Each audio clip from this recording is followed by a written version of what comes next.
यह देखिए स्टूडेंट्स, यह आपकी पाठ्य पुस्तक है। इसका नाम है मध्यकालीन काव्य कुंज। आप सब ने यह किताब खरीदनी है।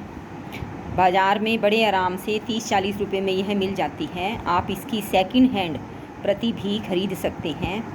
बीए प्रथम सेमेस्टर हिंदी अनिवार्य, प्रथम सत्र हिंदी अनिवार्य की यह किताब है मध्यकालीन काव्य कुंज।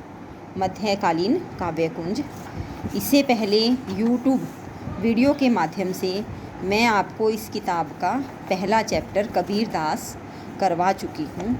आज हम दूसरा चैप्टर शुरू करेंगे और उसके प्रमुख कवि हैं सूरदास।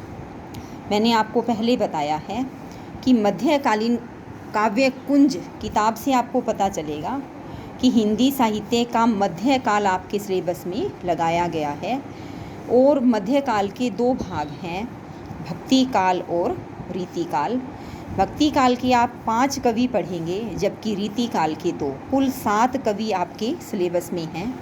दूसरा कवि हम आज शुरू कर रहे हैं और यह है सूरदास का काव्य या साहित्यिक परिचय। सूरदास का साहित्यिक परिचय यह देखिए, सूरदास का साहित्यिक परिचय। यह आपने सिर्फ पढ़ना है, स्टडी करनी है, और जैसे जैसे आप अपनी चैप्टर को पढ़ेंगे आपको इनकी काव्य की विशेषताएं भी पता चलती रहेंगी।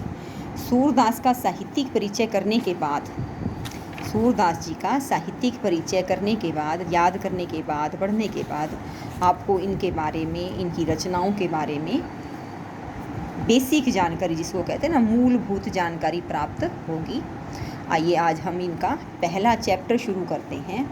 सूरदास जी ने गेय पद लिखे हैं। गेय का अर्थ है जिन्हें गाया जा सके। सूरदास जी ने गेय पद लिखे हैं। गेय का अर्थ है जिसे गाया जा सके। आइए देखिए, इन्होंने कई भावों को लेकर के पद लिखे हैं।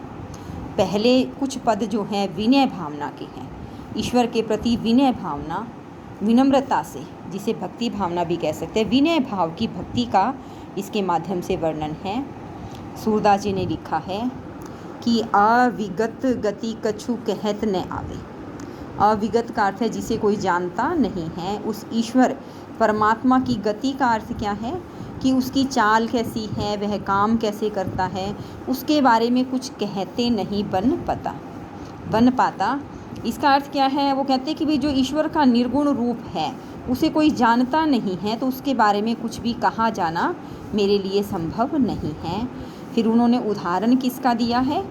जो गूंगे मीठे फल को रस अंतर्गत ही पावे, कि जिस प्रकार कोई गूंगा व्यक्ति है जो मीठे फल का खाने के बाद उसका स्वाद कैसा है, अंतर्गत का अर्थ है मन ही मन में, अंतर ही अंतर में महसूस कर लेता है, लेकिन उसको बोल करके नहीं बता पाता कि इसका स्वाद कैसा है।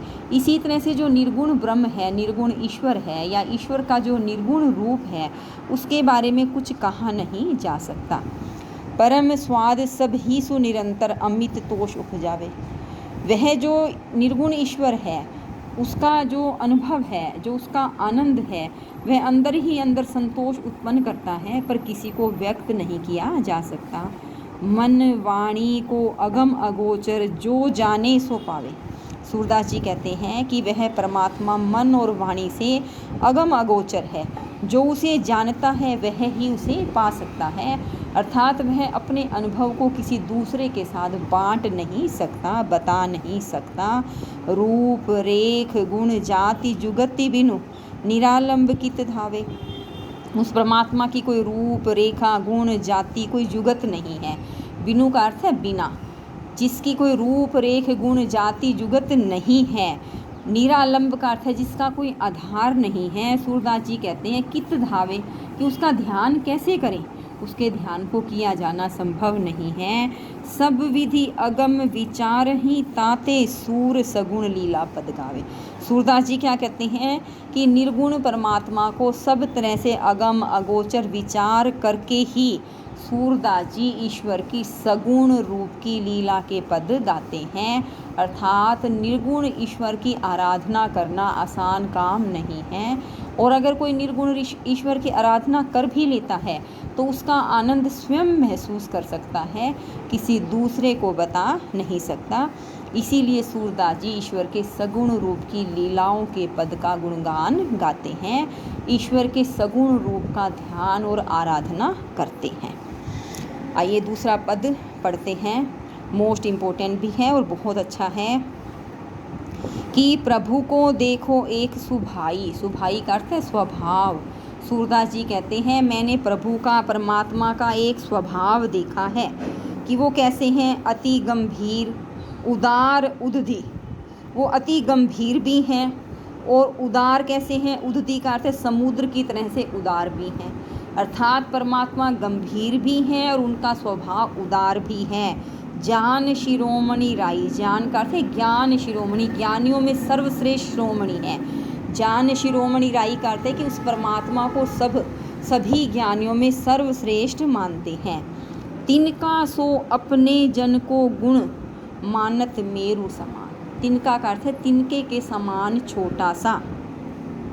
अपने जन का अर्थ है अपने भक्त जनों के गुण को भगवान क्या करते हैं, मेरु पर्वत के समान बड़ा मानते हैं। मानत मेरु समान, भगवान क्या करते हैं, अपने भक्तों के छोटे से छोटे गुण को भी सुमेरु पर्वत के समान मानते हैं। सकुचि गणत अपराध समुद्र ही बूंद तुल्य भगवान।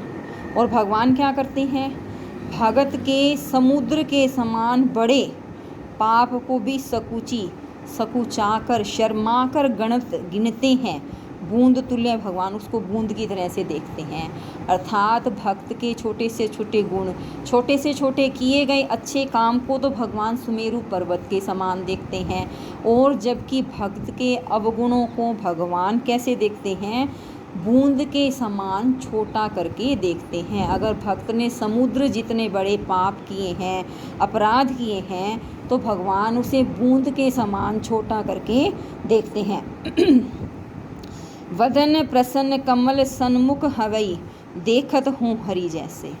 वदन प्रसन्न कमल सन्मुख है, कमल पुष्प पर प्रसन्न मुद्रा में जब मैं परमात्मा को अपने सामने देखता हूँ। सूरदास जी कहते हैं कमल पुष्प पर विराजमान हंसमुख मुद्रा में मैं अपने भगवान को जब देखता हूँ, देखत हूँ हरि जैसे, जैसे ही मैं उस भगवान को देखता हूँ, विमुख भय अकृपा निमश हूँ फिरी चित्त हूँ तैसे।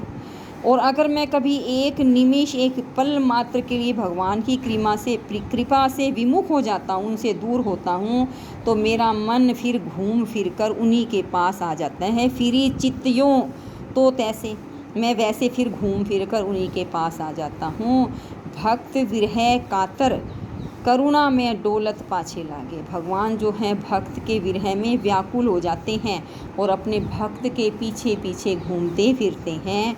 सूरदास ऐसे स्वामी को देही पीठी सो अभागे। सूरदास जी कहते हैं ऐसे ईश्वर को, ऐसे परमात्मा को, ऐसे स्वामी को जो अपने भक्त को इतना खुश रखने के लिए प्रयास करते हैं, उन्हें जो पीठ दिखाता है वह इन संसार में सबसे ज़्यादा अभागा है। उस जितना अभागा इस दुनिया में और कोई भी नहीं है। इस प्रकार हमने सूरदास जी के 2 पद पढ़े हैं।